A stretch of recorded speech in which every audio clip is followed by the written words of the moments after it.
सरकार के मंत्री कहां मिलेंगे, कब मिलेंगे, किस दिन मिलेंगे, जनता हो या कार्यकर्ता, मंत्रियों को खोजने में ही उनकी चप्पल घिस जाती है। बीजेपी वर्कर्स ही कई बार इस तरह की शिकायत कर चुके हैं। लिहाजा संगठन लेवल पर इस बार फिर से मंत्रियों के लिए गाइडलाइन जारी करने पर मंथन शुरू हो गया है। देखिए रिपोर्ट। अपनी गलती से सीख लेती बीजेपी दफ्तर में मिलेंगे मंत्री, कार्यकर्ताओं की दूर होगी नाराजगी।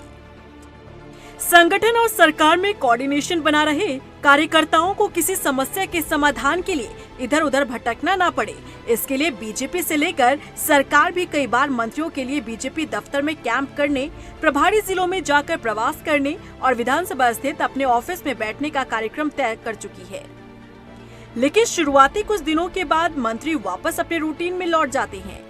हालात ये है कि कार्यकर्ता अब शिकायत करने लगे हैं कि मंत्री मिलते ही नहीं हैं। हालांकि अब बीजेपी ने इस पर मंथन करना शुरू कर दिया है, जिसके तहत एक बार फिर से मंत्रियों के लिए संगठन द्वारा गाइडलाइन जारी की जा सकती है, जिसके तहत हफ्ते में एक दिन एक मंत्री को बीजेपी दफ्तर में बैठना होगा और समस्या सुननी होगी।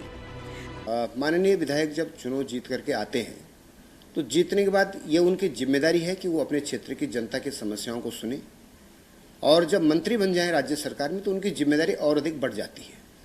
तो माननीय विधायकों को, माननीय कैबिनेट मंत्रियों को जनता की समस्याएं और विशेषकर जो दूरस्थ क्षेत्र के जनप्रतिनिधि हैं उनको देहरादून आने में काफ़ी दिक्कत का सामना करना पड़ता है।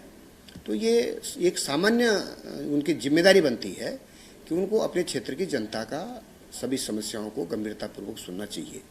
इससे पहले पार्टी ने एक व्यवस्था बनाई थी कि पार्टी के कार्यालय पर हफ्ते में एक दिन मान्य मंत्रीगण बैठें और वो जनता की समस्याओं को सुने, कार्यकर्ताओं की समस्याओं को सुने और उनका समाधान हो। अभी इस विषय पर पार्टी के स्तर पर एक विचार चल रहा है। सूत्रों की माने तो कार्यकर्ताओं में ही नहीं, संगठन लेवल पर भी नाराजगी जाहिर की जा रही है। मंत्री सिर्फ अपनी विधानसभा और अपने समर्थक कार्यकर्ताओं तक सीमित हो गए हैं। कई मंत्री तो अपने प्रभारी जिलों तक का दौरा नहीं करते। कैबिनेट मंत्री सौरभ बहुगुणा ने इसकी सराहना की है और कहा है कि मंत्री बीजेपी दफ्तर में बैठेंगे तो कार्यकर्ताओं के साथ आम जनता की समस्याओं का भी समाधान किया जा सकता है। नहीं, अच्छी बात है। देखिए, कोई भी सरकार है वो पब्लिक के द्वारा चुनी हुई सरकार है, और अगर हमारे मंत्रीगण हफ्ते में एक दिन, जैसे आपने कहा है, सबकी ड्यूटी लगेगी, तो अगर वो वहाँ बैठेंगे तो जनता को भी मालूम है कि यहाँ पर आके मंत्री से मुलाकात भी हो जाएगी, काम भी हो जाएंगे।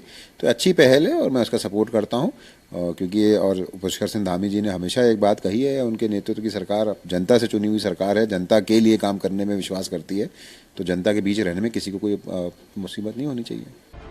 मंत्रियों की इस बेरुखी का कार्यकर्ता, जनता ही नहीं, पार्टी और सरकार को भी खामियाजा भुगतना पड़ रहा है।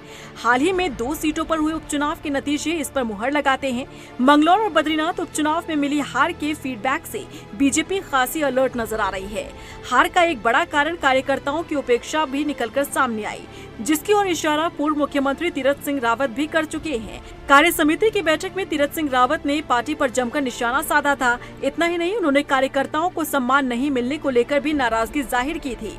फिलहाल बीजेपी अब संगठन सरकार की खामियों को दूर करने की कोशिश में जुटी है, ताकि आगे इसका खामियाजा ना भुगतना पड़े। रफ्तार मीडिया के लिए देहरादून से मनीष डंगवाल की रिपोर्ट।